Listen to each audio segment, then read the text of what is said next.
শঙ্কর তোমার বিরুদ্ধে সমস্ত প্রমাণ জোগাড় করেছে। হেরে গেলেই যাবজ্জীবন। আমার কাছে কেস করে আমায় ভয় দেখাতে চাইছে। 25 বছরের বন্ধুত্ব, 10 বছরের আত্মীয়তা। একে দেখো, নিজের বোনের সাথে বিয়ে দিয়েছিল আমার। 5 বছর আগে শঙ্কর আর আমি যখন বিজনেস পার্টনার ছিলাম, তখন একটা ছোট্ট ভুল হয়েছিল আমার। আমায় সরি বলতে বলেছিল, কিন্তু আমি রাজি হইনি তাতে। আরে গজা আমার নাম।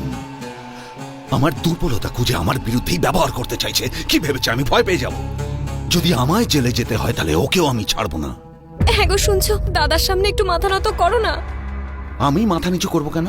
ও ভুলে গেছে আমি ওর বোনের স্বামী। জেলেও যেতে হলে তোমার কোনো অসুবিধা হবে না। এত টাকা কামিয়েছি আমি, বাচ্চাদের মানুষ করতে তোমার অসুবিধা হবে না। এবার তুমি বলো, এর থেকে বেশি আমি কি করতে পারি? সরি বলতে পারো,